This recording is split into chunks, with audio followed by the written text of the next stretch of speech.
ब्रह्म। नमस्कार मित्रों, हमारे वैदिक परिवार में आपका स्वागत है। श्री वेद भाष्यकार श्री स्वामी शरण जी के मुख से वेद मंत्रों की सरल और प्रमाणिक व्याख्या सुनने के लिए हमारे YouTube चैनल को अधिक से अधिक लोगों तक पहुंचाएं, सब्सक्राइब करें, जिससे वेदों का प्रकाश घर घर तक पहुंच सके। आप कमेंट कर प्रश्न भी कर सकते हैं, हम सब प्रमाण उत्तर अवश्य देंगे। घर घर वेद मंदिर स्थापना अभियान में जुड़कर हमें सहयोग प्रदान करें।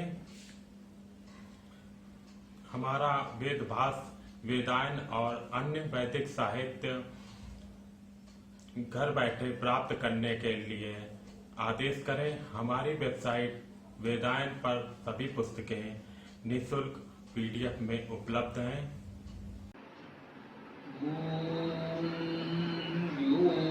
आसो आदित्य पुरुषः सो आसो अहम् हम ब्रह्म। हम लोग ऋग्वेद के प्रथम सूक्त अग्नि सूक्त की चर्चा कर रहे हैं। हमने 5 मंत्र तक इसकी चर्चा की है। आज हम लोग इस ऋग्वेद के प्रथम सूक्त अग्नि सूक्त के 6ठे मंत्र की चर्चा करेंगे। यत् अंग दाशुषे त्वम् अग्ने भद्रं करिष्यसि तो इत तत् सत्यम अंगिरः दानी के तुम अंग हो करो अग्नि कल्याण नाम अंगिरा सत्य है तेरा जीवन प्राण। जैसा कि हम पहले भी मंत्रों में चर्चा कर चुके हैं, इस सूक्त के ऋषि मधुच्छंद हैं। मधुच्छंदा ऋषि अग्नि देवता गायत्री छंदा। इसका भाव है कि सूक्त का, इस मंत्र का पूर्ण भाव समझने के लिए, उसका लाभ उठाने के लिए हमें मधुच्छंद होना चाहिए। उस ऋषि में माधुर्य का भाव होना चाहिए। छंद अर्थात आच्छादन, जो आवरण, जो गुण उसके अंदर हो, वो महत्वपूर्ण है माधुर्य का। तो माधुर्य का गुण हम अपने अंदर अपनाएं, जीवन में मिठास घोलें, अपने आसपास के वातावरण में मिठास घोलें, मीठा बोलें, कुछ ऐसा करें जो लोगों को मधुर लगे, मीठा लगे, प्रिय लगे, अच्छा लगे। अग्नि देवता पूरे सूक्त में है, इसकी भी चर्चा करते आए हैं। अग्नि का अर्थ है ऊर्जा, प्रगतिशीलता।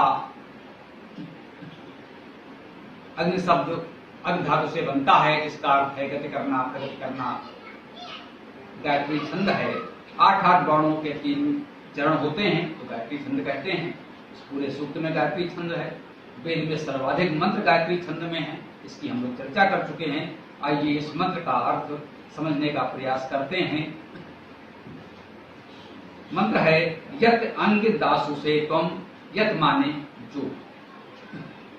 अंग का अर्थ है कि तुम किसके अंग हो।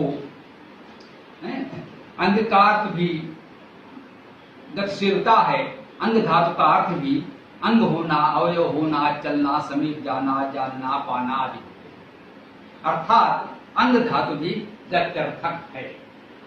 अनेक धातु में गत्यर्थक हैं, परंतु गति की विभिन्नता भी है, गति की विशेषताएं भी हैं।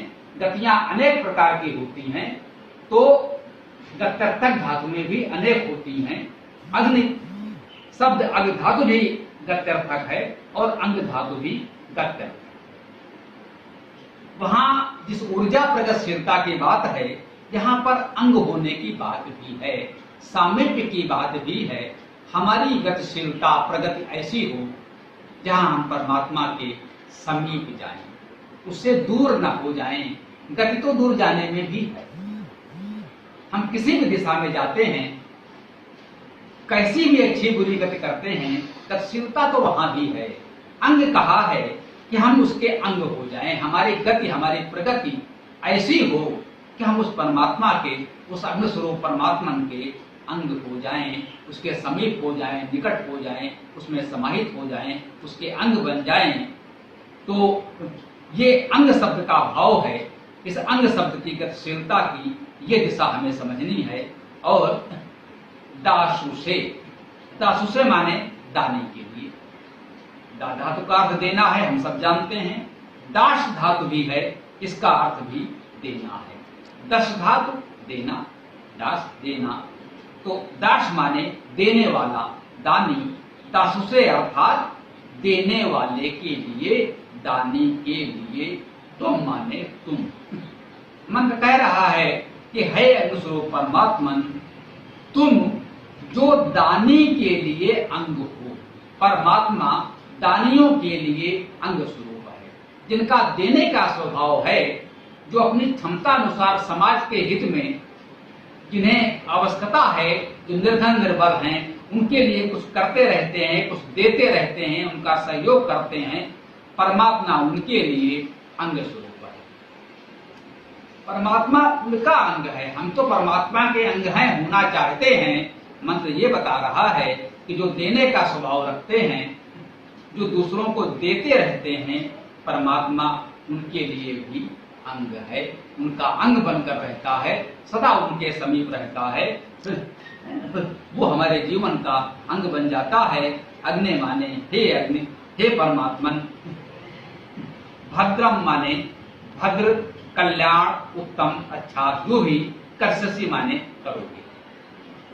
तो इस वाक्य का अर्थ क्या हुआ कि हे अग्नि, हे अग्नि स्वरूप परमात्मन, तुम दाने के लिए अंग हो और तुम भद्र करोगे, भला करोगे, अच्छा करोगे, उत्तम करोगे। वो तो तुम करोगे ही, तुम करोगे। परमात्मा भद्र करेगा, भला करेगा, हमारे लिए अच्छा करेगा, तो क्या हम पर कोई उपकार करेगा? नहीं, परमात्मा हम पर कोई उपकार नहीं करेगा। आगे कहा गया है, तो इत तत् सत्यम अंगिरा।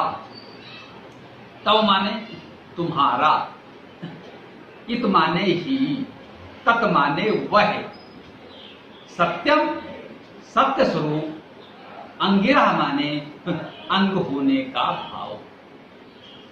अंगिरा भी परमात्मा का एक नाम है, गुणवाचक नाम है।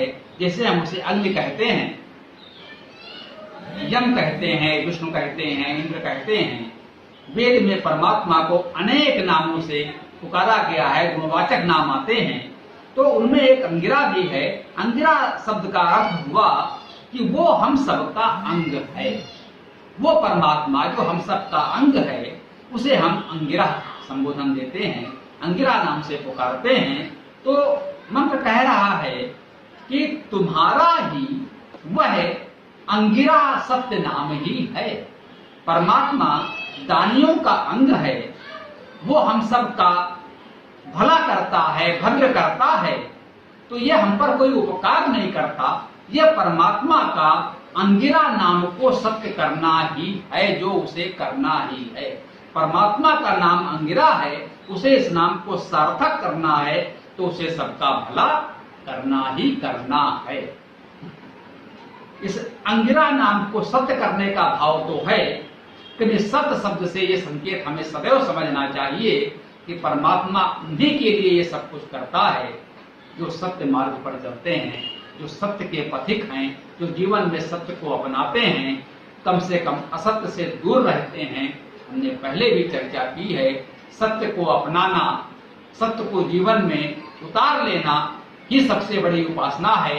जैसा हमने कहा कि हमारे राष्ट्रपिता महात्मा गांधी जी ने कहा कि सत्य ही ईश्वर है। इसके पहले हमारे शंकराचार्य जैसे ऋषि अनेक आचार्य कहते आए, उन्होंने समझाया कि ईश्वर ही सत्य है, ब्रह्म सत्यम। ब्रह्म तो सत्य है ही, लेकिन सहज भाव से जनसामान्य कैसे समझे?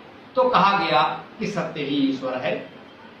ईश्वर को, सत्य स्वरूप को इस रूप में हम समझ लें, जीवन में सत्य को अपनाएं, तो हम इस ईश्वर के सामीप्य को, उसके अंग होने के भाव को प्राप्त कर सकते हैं। अब वो हमारा भला कर सकता है। इस सत्य को अपनाना सबसे बड़ा दायित्व है, हमारा कर्तव्य है। सत्य के ग्रहण करने तथा सत्य के त्याग के लिए सदैव तत्पर रहना चाहिए। महर्षि दयानंद सरस्वती ने हमें एक मुख्य सिद्धांत के रूप में बताया। ऐसा नहीं होना चाहिए कि हम सत्य को देखते हैं, जानते हैं, समझते हैं, लेकिन अपनाते नहीं हैं। हमारे कुछ साथी कहते हैं कि हाँ भाई, आपकी सारी बात सुनी, सब ठीक है, लेकिन भाई हम तो स्वभाववश कुछ कर्म कांड करते रहते हैं। हम मूर्ति पूजा करते हैं, हम हवन करते हैं, हम तो सात मुहूर्त निकालते हैं, हम बहुत कुछ दिशाशूल, उत्तर दिशा, पश्चिम दिशा, शुभ अशुभ मानते रहते हैं। नहीं भाई, अगर आप वेद से जुड़े हैं, इस तत्व को समझा है, तो इन अंधविश्वासों से बचना होगा। जो सत्य है उसे अपनाना होगा। जो असत्य है, हम जानते हैं, समझते हैं, तो उस असत्य से बचना आवश्यक है। सत्य को पूरी तरह अपनाना भले ही हमारे लिए व्यवहारिक न हो, कठिन हो, हम न कर सकें, लेकिन इतना तो कर सकते हैं, कम से कम असत्य से बचने का प्रयास करें। असत्य को कम से कम हम मूल न बनाएं, अपने लिए महत्वपूर्ण न बनाएं। लोक व्यवहार में, सामाजिक मर्यादा के लिए यदि कभी कुछ ऐसे कार्यों में भागीदारी करनी पड़ जाए, तो वो तो लोक व्यवहार, लोकाचार की दृष्टि से स्वीकार्य हो सकता है। लेकिन अगर हम पूरे मन से स्वयं ऐसा करते हैं, तो निश्चित रूप से ये उचित नहीं है, ये वेद से जुड़ना नहीं है, ये तो वेद से जुड़ने का दिखावा है। अगर हम वास्तव में सच्चे मन से वेद से जुड़ रहे हैं, तो जितने भी अंधविश्वास हैं, इस तरह से अनुचित कर्मकांड हैं, जो समाज के लिए हानिकारक हैं, जो वास्तव में असत्य हैं, असत्य धारणाओं पर टिके हैं, असत्य अवधारणाएं हैं, असत्य मान्यताएं हैं, उनसे हमें बचना ही होगा। पूरा वीडियो देखने के लिए बहुत बहुत धन्यवाद। कमेंट में अपने विचार अवश्य दें। आपको कोई भी प्रश्न पूछना हो तो कमेंट बॉक्स पर कमेंट कर सकते हैं। डिस्क्रिप्शन में वेबसाइट का लिंक दे दिया गया है, उसमें अधिक जानकारी प्राप्त कर सकते हैं। धन्यवाद। ओम खम ब्रह्म।